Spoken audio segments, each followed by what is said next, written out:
Perfecto, muchas gracias. Bueno, pues si ha sido un gusto la conversación con Paul Wagner, seguimos con un nivel impresionante porque tenemos una conversación magnífica en la que mezclamos dos ingredientes excelentes, tres mujeres que saben muchísimo sobre el mundo del vino y del enoturismo y el componente Latinoamérica. Tenemos el súper placer de tener con nosotros a tres mujeres expertas de México, Chile y Argentina. Y si me permitís, vamos a comenzar con Alicia Ortiz, que es gerente de Enoturismo Chile, porque además ella tiene un compromiso y nos ha pedido avanzar, ir en primer lugar. La tenemos de exploradora. Así que, si os parece, voy a presentar muy brevemente a Alicia para darle paso. Alicia Ortiz es ingeniero agrónomo, desde hace 20 años forma parte del Servicio Nacional de Turismo y desde 2018 es gerente de Enoturismo Chile, donde trabaja en el desarrollo del sector difundiendo el enoturismo chileno, que está haciendo además una labor fantástica tanto de formación como de promoción. Están desarrollando un proyecto muy ambicioso con un plan estratégico que tiene una hoja de ruta muy potente hasta 2026 y todos estamos deseando saber más sobre cómo se está desarrollando este programa en mi querido Chile. Lo tengo que confesar, viví allí varios años y lo echo mucho de menos. Así que, Alicia, por favor, cuéntanos en qué consiste este plan y cómo estáis desarrollando todo este programa. ¿Qué tal? ¿Qué tal? ¿Cómo están? Adela, un gusto. Bueno, al presentador que no lo alcancé a ver antes y a mis colegas Ana María y María Josefina de México y Argentina, a quien ya tengo el gusto de haber visto anteriormente. Parece que estoy con problemas de señal. No sé por qué Sí, razón no se activa mi cámara. ¿Ya? nos llega tu sonido, tu audio nos llega a la perfección, pero nos apetece mucho verte. Si es que estás ahí, enciende la luz de la habitación. Bueno, ahora sí, Ahí perfecto. sí, muy Listo. bien. Ok, un gusto. Listo. Bien, oye, qué gran presentación, Adela. En realidad, mira, nosotros acá en Chile claramente estamos haciendo un importante trabajo para fortalecer un poco el trabajo y el desarrollo del enoturismo en Chile. Ustedes saben que Chile es uno de los principales países productores y exportadores del Nuevo Mundo también. Y esto ha sido un trabajo muy grande que han desarrollado el sector privado desde ya hace varios años y nos llena de orgullo, obviamente. El vino es como un embajador de nuestro país, así que ¿por qué no también desarrollar el ámbito del turismo en las bodegas? Y eso se inició por ahí a mediados de los 90 con un desarrollo más formal de la actividad, y ya llevamos más de 20 años con un importante crecimiento en el sector y veníamos todos muy bien, muy entusiasmados. Y por ahí, en el año 2015-2016, se crea el programa Enoturismo Chile, impulsado por la institución que apoya el fomento de empresas en Chile, que es Corfo, y toda la institucionalidad pública, con el ánimo de seguir aportando aún más al desarrollo de este subsector del turismo y, por supuesto, al vino como un mecanismo también de promocionar, en el fondo, su imagen, la marca de Chile, la marca y la distribución de los vinos, etcétera. Y bueno, y estamos, como tú bien decías, en un plan estratégico a 10 años. En principio, esto sigue, esto no para, y tenemos varios ámbitos y varios ejes de planificación y de tarea que tienen que ver con ir apoyando a las empresas, a los trabajadores del sector y unir básicamente en una labor consensuada a las industrias del vino y el turismo, que hasta antes de la entrada en vigencia, digamos, de Enoturismo Chile, no trabajaban juntas, llevaban como caminos paralelos, muy parecidos, y de alguna manera Enoturismo Chile viene como a consolidar este trabajo en unión y con una perspectiva de largo plazo. Súper interesante. No puedo evitar oírte el acento y morirme de nostalgia chilena. Es inevitable. Me gustaría hacerte una pregunta que luego también formularé a nuestras dos conferenciantes, también a Ana María y a María Josefina, y es lo siguiente. En España, yo creo que en general en toda Europa, nos pilló muy por sorpresa todo el tema COVID. Pensábamos que era una cosa que había ocurrido en China, pero que aquí como que no iba a llegar inocentes de nosotros y luego nos ha pasado por encima, así pues en plan tsunami, y nos ha dado el revolcón, ¿no? Yo creo que vosotros sí que habéis tenido ese margen de maniobra esos meses. A vosotros os pilló allá en temporada baja, en invierno. Ahora me muero de envidia de decir que estáis en pleno verano con unas temperaturas que esta mañana, por curiosidad, he mirado las temperaturas que había en las 3 ciudades donde vivís y me he muerto de la envidia, aquí que vamos con abrigo y te paso hasta arriba. Sí que habéis tenido ese tiempo, ¿no? Ese margen para prepararos. ¿Os ha pillado por sorpresa o habéis podido crear planes? ¿Cómo habéis combatido? ¿Qué medidas habéis podido adoptar para paliar en la medida de lo posible los efectos del COVID? Mira, gracias por tu pregunta, porque efectivamente nosotros estamos con un desfase respecto a lo que ocurrió claramente en Europa, en China, o respecto del avance de la pandemia acá. Y eso claramente nos ha dado tiempo de ir mirando lo que ha ido aconteciendo inicialmente con todos ustedes, y nos ha dado cierto margen. De todas maneras, una pandemia de esta naturaleza, o sea, por mucho margen y por mucho que tú te intentes preparar, siempre están los efectos que ya todos hemos vivido y que ya conocemos largamente. El turismo, hay que decir, está en cero, está en crisis absoluta en todo el mundo, pero aún así yo te diría que lo que hicimos fue, primero que todo, replantear un poco el plan estratégico este año e iniciar un proceso de trabajo con las empresas y con los territorios en tres niveles. Uno de contención, una fase de contención, en donde lo primero que tuvimos que hacer fue entender qué estaba pasando y un poco seguirle la pista y el rumbo, tal como tú señalabas, Adela, a lo que está ocurriendo en destinos como España, como Francia, como Italia, en otras latitudes, y ir viendo de qué manera ponernos en frecuencia y en sintonía con el resto de los colegas también de otros destinos. Y fue así como muy improvisadamente, y la verdad es que del conocimiento que nos tenemos con muchos colegas profesionales, entidades de organizaciones, digamos, de vino, de turismo,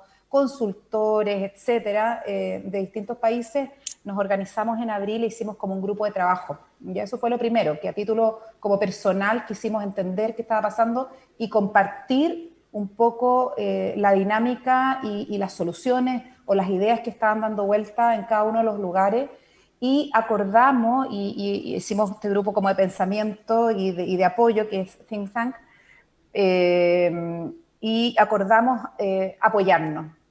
apoyarnos y compartir todo lo que estuviéramos haciendo. Así que la verdad es que yo le mando un saludo ahora a todos los colegas de, bueno, Argentina, a todos los de España, que son un montón y tenemos una relación ya de años, a la OMT, que también creo yo en nosotros, a Italia, Francia, Nueva Zelanda también hay, bueno, en México, Argentina, Sudáfrica, en fin, una red muy interesante. Uh-huh.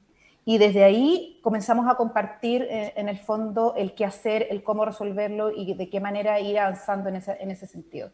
Pero también internamente fuimos reuniendo información y reunimos una serie de buenas prácticas que se estaban dando en otros destinos para mantenernos vivos como sector, para señalar la importancia del enoturismo y que pasaba a ser una alternativa visualizándonos en unos meses más adelante, que nadie sabía cuándo iba a ser, ¿no es cierto?, para efectos de la reapertura, un sector que se desarrolla como actividad en entornos naturales, más abiertos, seguros, etcétera, y preparamos un documento técnico que lo compartimos también con todas estas buenas prácticas con todas las empresas.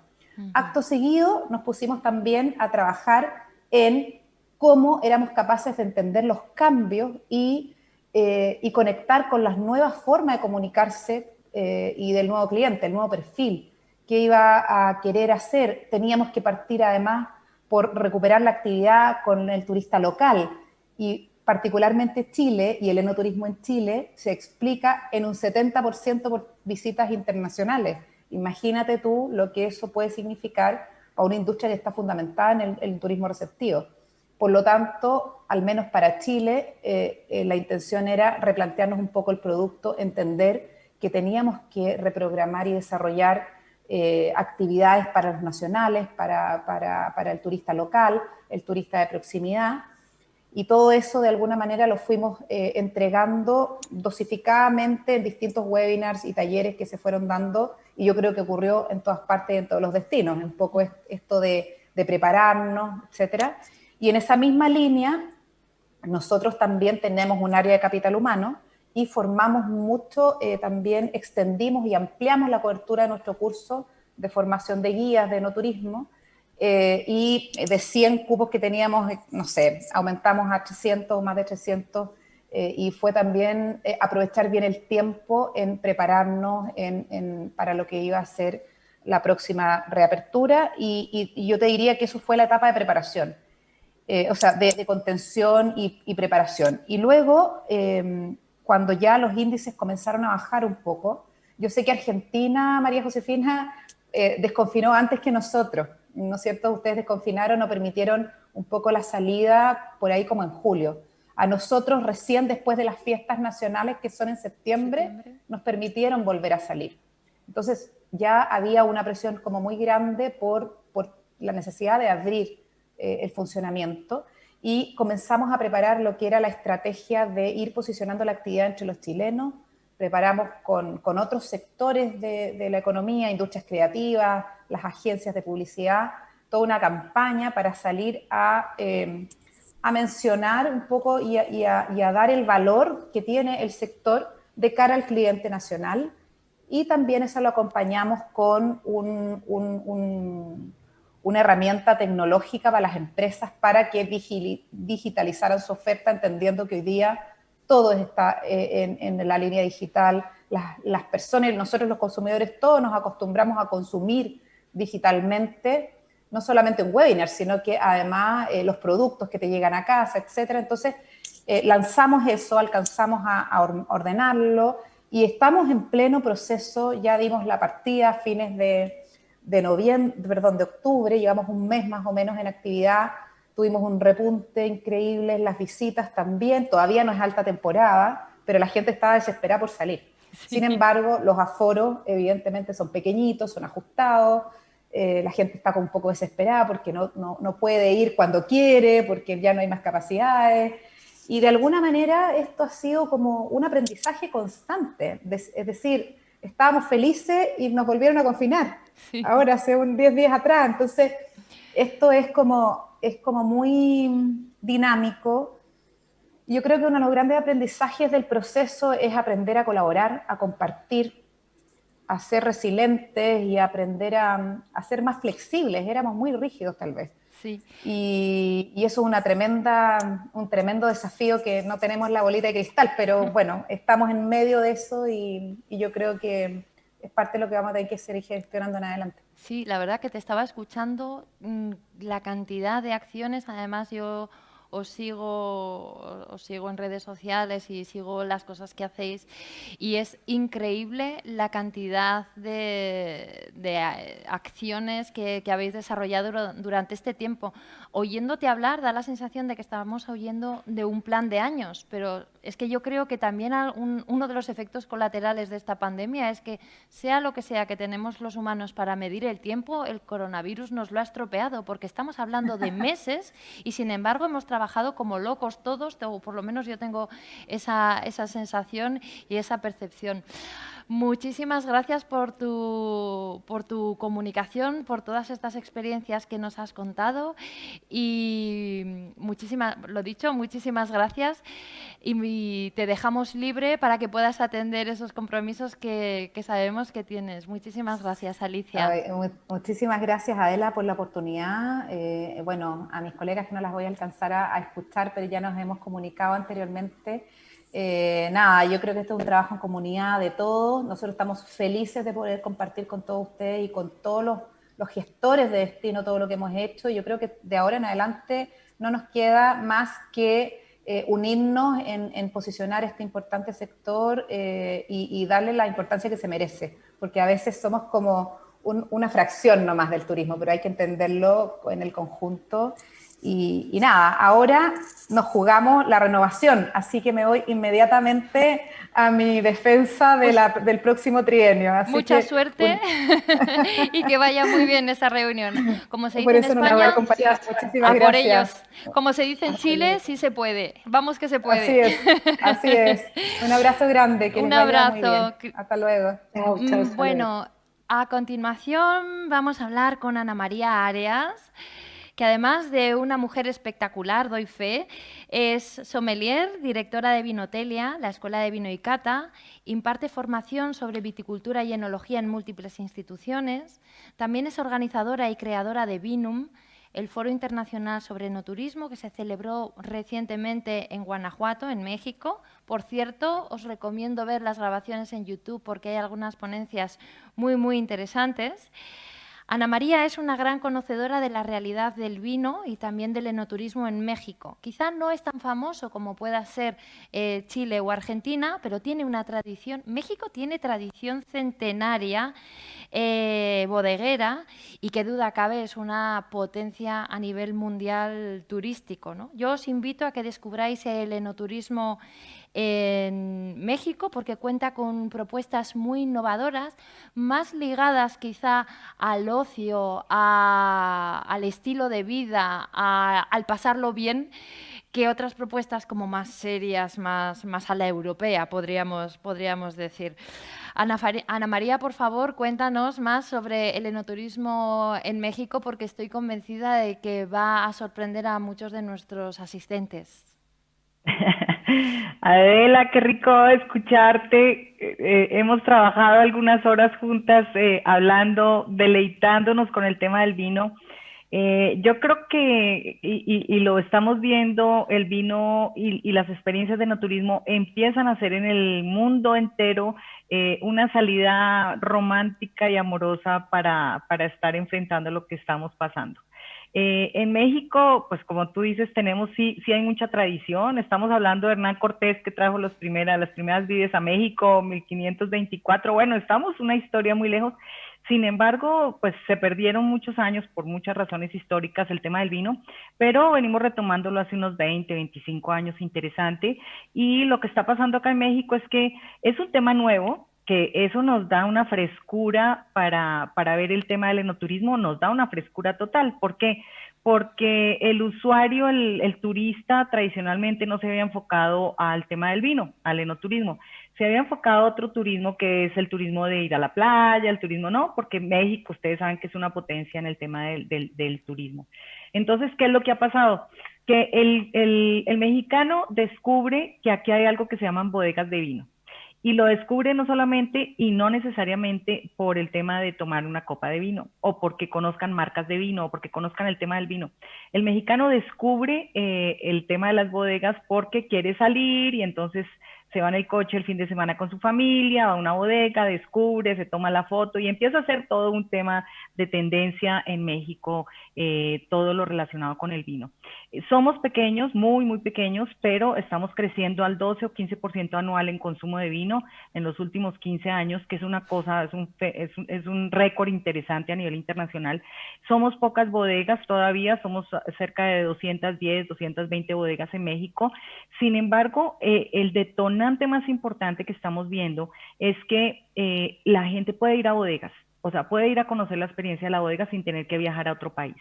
Esto que ha generado en este momento el vino más consumido en México es el vino mexicano. Tenemos el 30% del consumo de México es mexicano, vino mexicano, y después sigue Chile, sigue España y bueno, resto de países que amamos con el tema del vino, de los que estamos aprendiendo mucho. Pero fíjate lo que está pasando, que la gente descubre que hay viñedos, descubre que hay vinos, descubre que hay una cosa que se llama sommelier y descubre que hay otra que se llama enólogo. Entonces todos estamos descubriendo, y con el tema de la pandemia entonces se ha dado todavía más ese descubrimiento.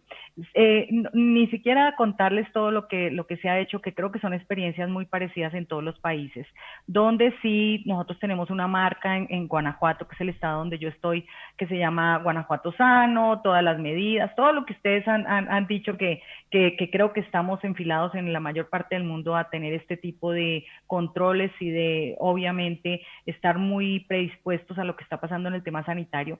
Pero más allá, a mí me gustaría que lo veamos como la parte positiva, ¿no? En México la gente está yendo a bodegas. Sí, claro, tuvimos un tiempo cierre de bodegas, el gobierno, claro, controlando, pero finalmente el que manda aquí es el que se monta en el coche y dice, por favor, ábrame la puerta que quiero entrar a una bodega de vino. Y lo estamos haciendo. Como tú dices, en México se ha generado algo muy interesante, sobre todo en el centro del país, y es que muchas bodegas nacen de la mano de inversionistas con buen capital que hacen algunos temas inmobiliarios. Entonces se secciona un área muy grande de hectáreas, se colocan ahí temas inmobiliarios, casas preciosas, donde su jardín, como quien dice, es un viñedo. Y se está dando de una forma muy especial. Esto atrae una cantidad de personas interesadas en hacer un impacto económico. Se hace un restaurante precioso, obviamente se hace una bodega con una muy buena inversión para atender todo este viñedo. Y bueno, se han desarrollado este tipo de experiencias. Me queda la sensación buena de final de año, y creo que es un tema que tenemos que ser muy positivos. Me queda la sensación que sí estamos atendiendo una necesidad del ser humano, y es el encuentro con la naturaleza, el encuentro con el paisaje. Me queda la sensación que la gente sí quiere, sí está buscando, y en México lo estamos haciendo. Las bodegas están abiertas con reservación, sí se cuida el número de personas, todo lo que ustedes han hablado, ¿no? Pero en México se está dando eso, ¿no? Hay muy buenos restaurantes en las bodegas, entonces la gente busca la gastronomía, la gente busca encontrarse, vámonos 2, 3 personas a una bodega, y pues ahí lo estamos haciendo. Yo soy súper positiva en el tema de México y de Guanajuato. Veo que tenemos toda la oportunidad para que las bodegas vayan creciendo, incluso en este momento a nivel de marcas y a nivel de vinos. Y bueno, y si me dejas hablar, voy a seguir hablando hasta pasado mañana. Y Tú yo sabes que me encanta hablar. Sí, encantada. Es un poco lo que a mí siempre me choca del enoturismo de México, es que quizá el punto de partida, como tú nos comentabas, es muy distinto al de otros países. Por ejemplo, en España, Francia, Italia, o también, si me apuras, México, Chile o Argentina, porque desde mi punto de vista lo que más influye en el enoturismo es la cabecita que tiene la persona que decide en ese departamento, ¿no? Habitualmente en estos países que vienen de una tradición más bodeguera, el decisor de la bodega puede ser el dueño, el propietario, el gerente de esa bodega, que hay que tener en cuenta que tiene todo ese background, ¿no? Él ya viene con esa mochila de una persona que gestiona una bodega que en realidad está muy atada al sector primario, es agricultura, ¿no? Yo siempre lo digo, el gran KPI que se mide en una bodega es el precio de la uva. El precio de la uva no deja de ser un producto agrícola, sector primario, unido a la climatología y a las plagas que pueda tener la viña. Es agricultura pura y dura. Mientras que en México las cabezas que han entrado al enoturismo vienen del turismo, vienen del inmobiliario, más del estilo de vida. Y entonces el punto de partida es mucho más ligero, no les pesa toda esa parte productiva, sino que es más como tú decías, voy a hacer una casa estupenda y mi jardín es una viña, y además al lado, esto es como un resort, casi son como resorts Sí, sí, temáticos, ¿no? O sea, en sí, vez sí, de sí, tener claro. el resort colonial o el inspirado en el Hard Rocks Café o lo que sea, pues tengo el resort vinícola, y desde ahí el punto de partida es más fresco. Cuéntanos así algún tipo de experiencia o de propuesta que a ti te haya resultado particularmente interesante, por favor.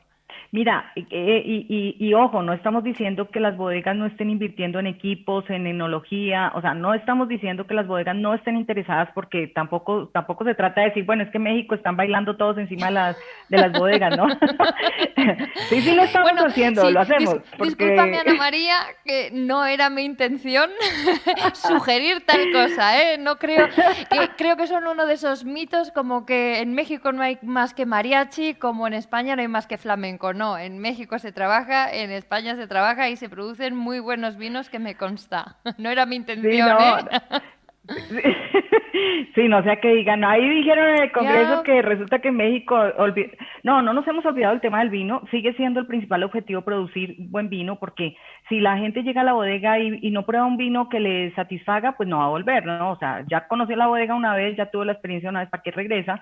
Sin embargo, pues bueno, las bodegas sí le están apostando definitivamente. Mira, hay varios sectores. El tema de turismo de romance en las bodegas está dando muy bien. Tenemos en Guanajuato bodegas que definitivamente tú quieres irte a casar a la bodega y se está volviendo un tema de moda. Entonces tenemos, por ejemplo, una bodega en el centro del país que se llama Camino de Vinos. Está en el Cerro del Cubilete, que estamos en la bodega más alta de México, casi 2.400 metros sobre el nivel del mar. Esta es una bodega que era una hacienda minera, es una ex hacienda minera. Entonces tú llegas ahí, inclusive hay subterráneos de donde estaban los mineros, etcétera, pero en este momento la transformaron hermosa, sigue siendo una hacienda muy bella, antigua, pero la transformaron, entonces la gente se quiere ir a casar ahí, está la iglesia, está la parte de, obviamente, de bodega, de vinificación, etcétera, los viñedos son así en unas super curvas de colinas, pero la gente quiere ir ahí, 2 restaurantes, tienen todas las experiencias tradicionales de catas, etcétera, pero la gente encuentra un lugar romántico. Entonces, eso en México se está dando, o por lo menos en el centro del país, donde tú encuentras un lugar romántico totalmente. Hay otra que se llama San José la Vista, que tienes la casa del novio y la casa de la novia espectacular, donde tú te puedes casar en la bodega, bueno, en el área de la bodega, y una casa hermosísima, tipo antiguo colonial, es para todos los invitados de la novia, y entonces en el otro el del novio, y entonces se hace toda esta boda después de unión,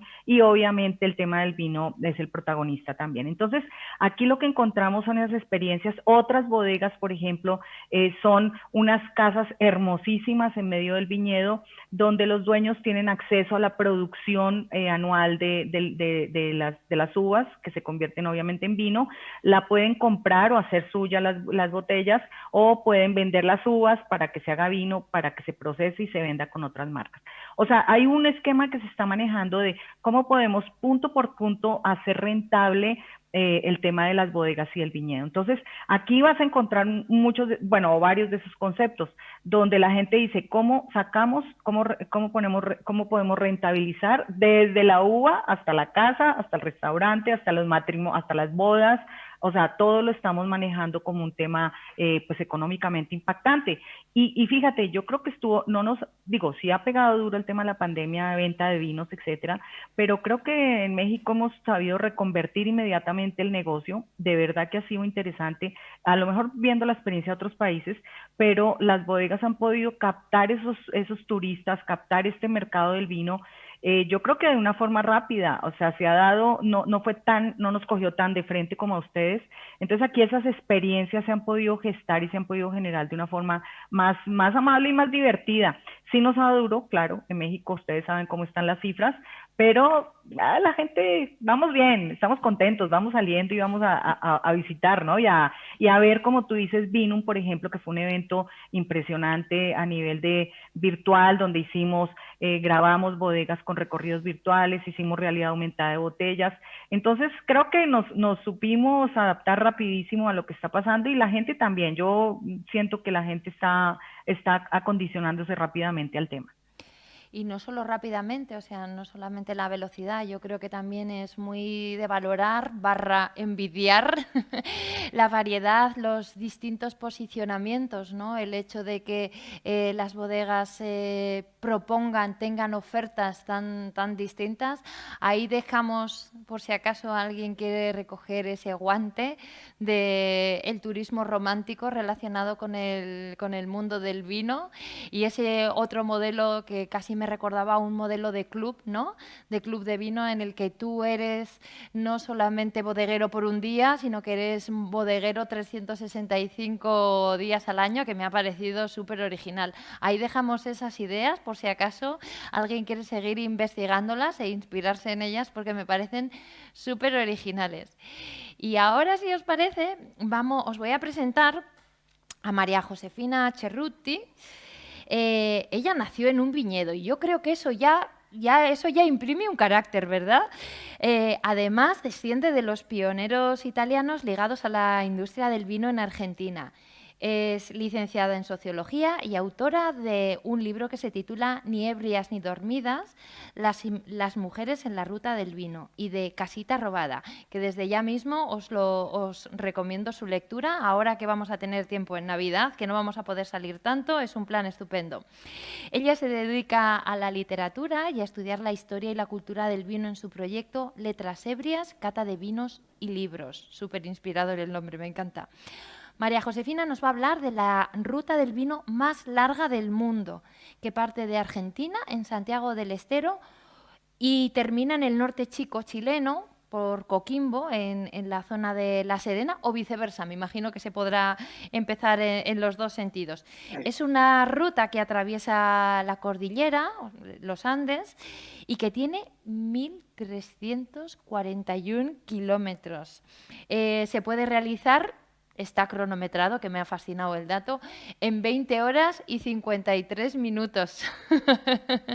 Muy buenas, María Josefina. Cuéntanos de esta larga ruta. Invítanos, sedúcenos para que vayamos a invertir esas 20 horas y 53 minutos a conocerla, por favor. Hola, ¿qué tal? Gracias por esta participación a este momento tan importante, y en este momento del año, después del peor año, creo que podamos recordar todos. Yo te quiero contar, Adela, que no soy una especialista en enoturismo, sino si quiero decirme especialista en algo, te diría más en las letras del vino, en la cultura del vino, que es lo que siempre me ha conmovido, como bien tú contaste. Nací en un viñedo y nací en la casa donde funcionó el primer centro de bodegueros de Mendoza, que se fundó en 1917. Eso, digamos, siempre me impactó, el mundo en el que viví, en el mundo de estos italianos inmigrantes, en este mundo del vino y de la literatura del vino y de esta cultura que atravesaba cada momento del día, y que a su vez yo dije, cuando sea grande esto lo voy a contar, pero además quiero que la gente lo venga a conocer. Y resulta que además soy hija del turismo del vino, porque mi mamá, cuando tenía 20 años, de Buenos Aires, se fue a Mendoza a conocer, que son 1.000 kilómetros, a conocer, le invitaron a conocer las casonas del vino, y resulta que ahí conoció a mi padre. Entonces digo, estas posibilidades que yo tuve, me siento una privilegiada en ese sentido, y por eso me interesa muchísimo contar y poner esta cultura del vino, que no es cultura solamente literaria, es cine, teatro, música, deportes, todo lo que pueda convocar el vino y que ha convocado a lo largo de la historia, a la luz del turismo, ¿no? Y a su vez, digo esto como un poquito una anticipación, porque es un punto de vista que me interesa rescatar. Y que es que una vez yo paseaba por Grecia con un libro en la mano, que el libro se llama El Mediterráneo, de Fernand Braudel, que él decía que en la historia de la humanidad, voy a ser un poco provocadora, en la historia de la humanidad no hubo peor ejército destructor que el turismo. Los ejércitos bárbaros eran mejores que los turistas. Entonces yo digo, quizás ha sido en algún momento, quizás, entonces digo, ¿por qué esto? ¿No? ¿Por qué a nosotros, digo nosotros los que amamos el vino, el turismo? Y yo digo que después del COVID el vino nos va a salvar, como decía Ana María, tomemos vino, festejemos a pesar del dolor del año y todos los que este COVID se llevó, ¿no? Pero creo que hay algo que me parece fundamental a la luz de esta ruta nueva del vino, de este Camino del Nuevo, que prácticamente está inaugurado de hecho, pero que va a traer muchos beneficios probablemente en el futuro, que es pensar cómo se desarrolla el turismo del vino en este caso, y creo que es clave tener en cuenta el territorio, ¿no? El territorio, el terroir, cuál es su inserción de este territorio y cómo es su participación al interior de los distintos proyectos, ¿no? Porque si no llega el turismo como un plato volador, nos dice lo que tenemos que hacer, tenemos, por ejemplo, que convertirnos en patrimonio de la humanidad, pero como pasó en Italia, que hubo una zona que la determinó el Piemonte, la determinaron patrimonio del vino, y resulta que después la gente se quejaba, ¿por qué? Porque había que solamente se podía cultivar viñedos, se rompieron los bosques. Entonces, digo, ya que el COVID fue tan destructor y va a seguir destruyendo un tiempo más, construyamos una idea de turismo que pueda insertarse en el territorio y volver, gracias al vino, a festejar como festejaba Dionisio, porque ustedes saben que a Dionisio, el dios del vino, le llamaban el bailarín, el feliz, el macho hembra, porque era hombre y mujer, porque conectaba el cielo con la tierra, porque nos alegraba, porque traía la fiesta. Entonces, si los territorios tienen que estar despiertos y despejados para contar esta historia, ¿no? Entonces, un poco tomando lo que decía por un lado Ana María y por otro lado Alicia, sí, que es, bueno, en América Latina, digamos, hoy se dice, somos el nuevo mundo del vino, ¿no? Tenemos 500 años de historia. Totalmente de acuerdo. Gracias por reivindicarlo. Te lo agradezco infinito porque, a ver, 500 años no... Ya hemos hecho la primera comunión, o sea, en 500 años claro, ha dado tiempo a 2 o 3 cosas.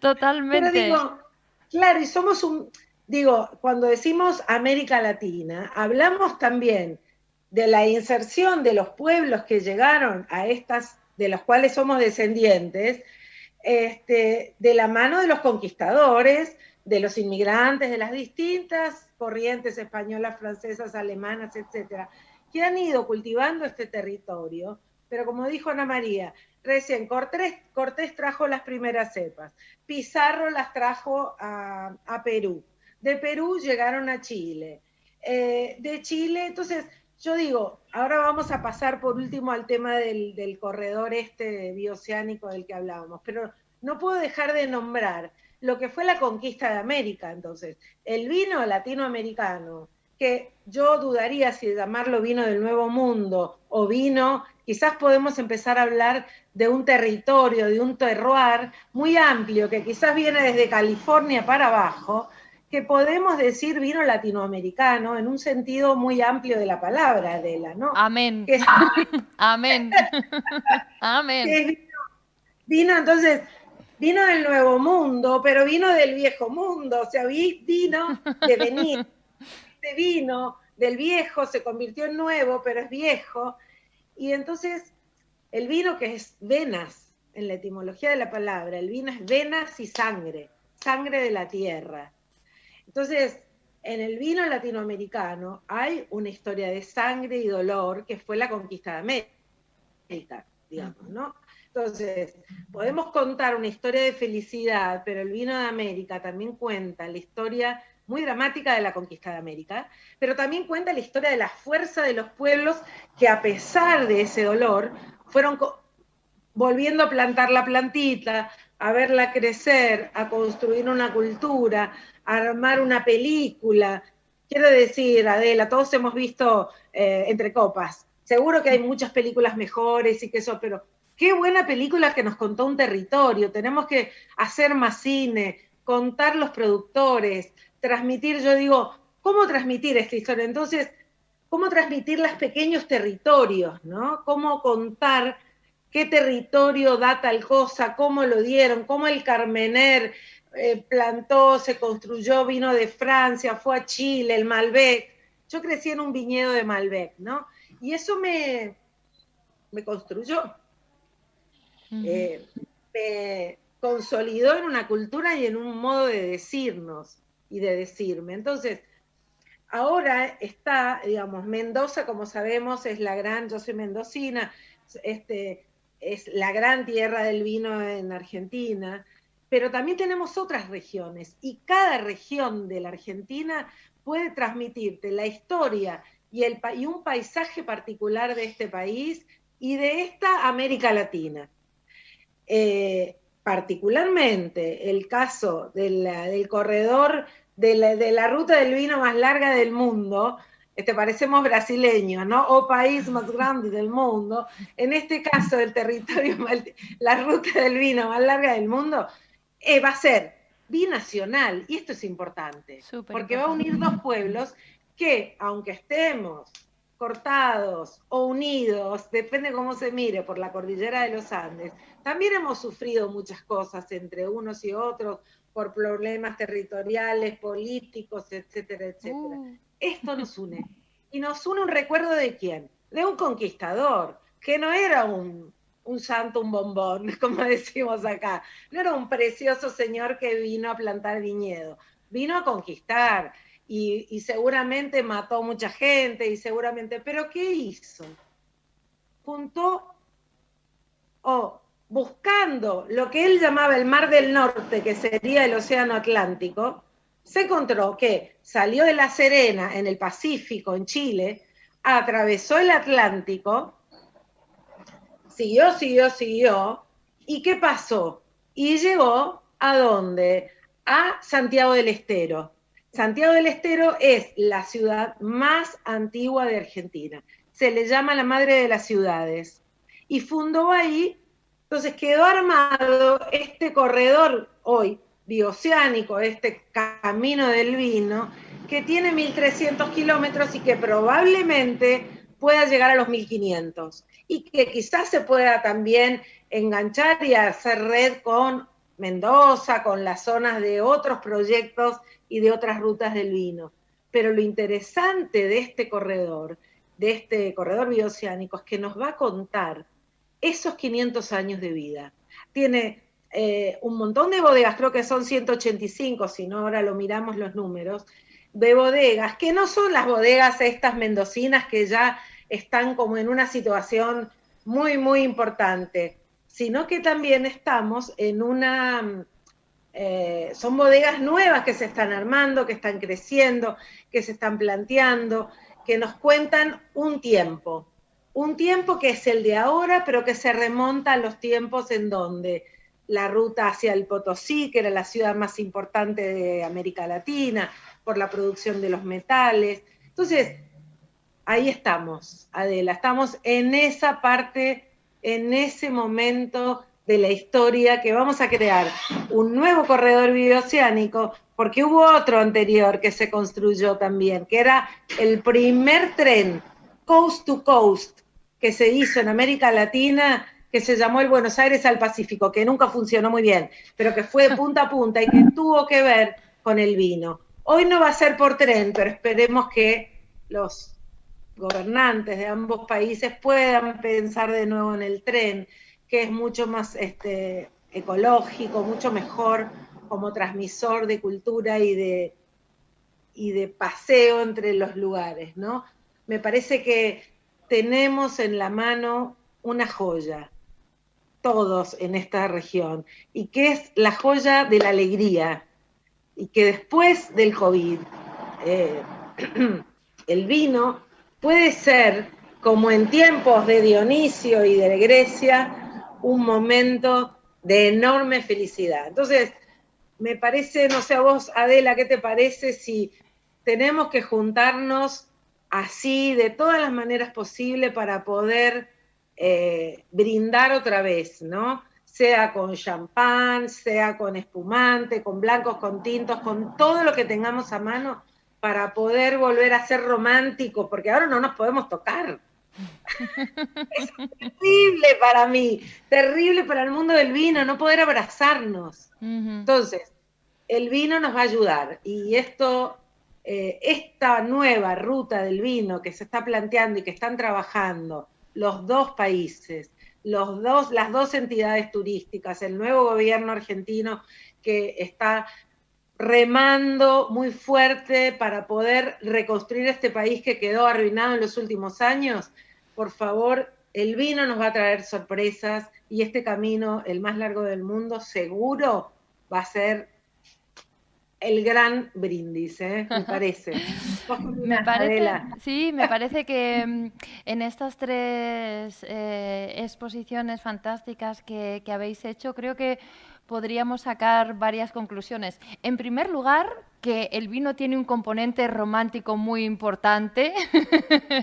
Para empezar, tú eres fruto de ese componente romántico del enoturismo, que en México hay un filón de rentabilidad muy importante en torno al enoturismo romántico, que creo que hemos inaugurado, o por lo menos yo he descubierto, tengo que admitirlo, un nuevo concepto, el enoturismo romántico. Me parece una cosa fenomenal.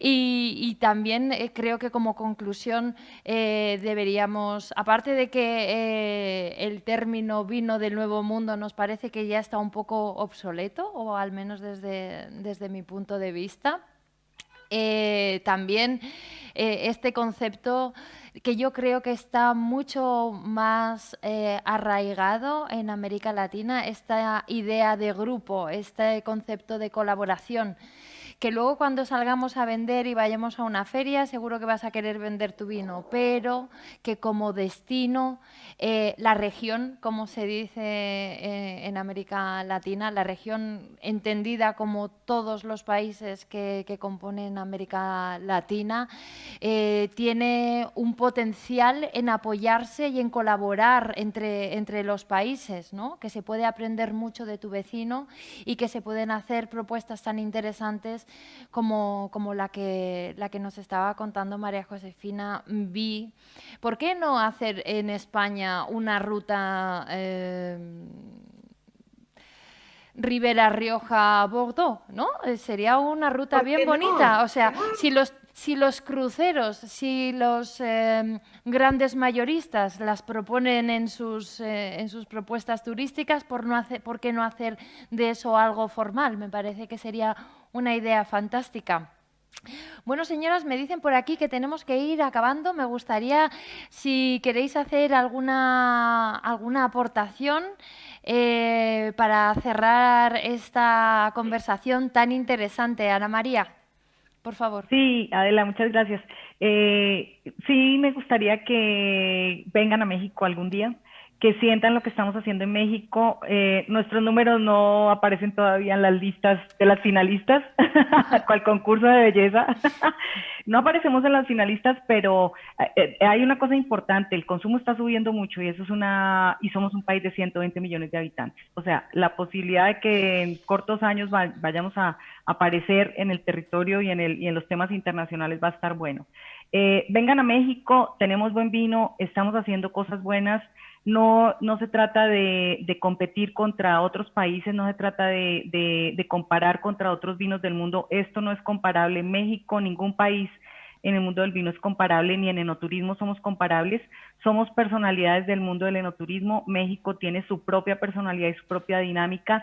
Los gobiernos de México están entrándole muy, muy fuerte al tema del vino y al tema del enoturismo. Entonces, mírenos, por favor, esto hay que hacer alianzas, Adela, lo hemos dicho, esta alianza entre varios países, entre los que estamos acá, es una alianza sana y es una alianza que seguramente va a detonar un turismo el día de mañana a nivel internacional. Entonces, México con los brazos abiertos para lo que ustedes necesiten, para que charlemos de vino, para que nos enseñen y enseñar lo que estamos haciendo. Entonces, bienvenidos, gracias por el espacio, Adela, qué bueno que están haciendo este tipo de inclusión a los países pequeños como nosotros en el vino, pero muy grandes de corazón. Muchas gracias. Y bueno, a todos, bienvenidos por acá cuando necesiten tomarse un vino y hacer la foto de la boda.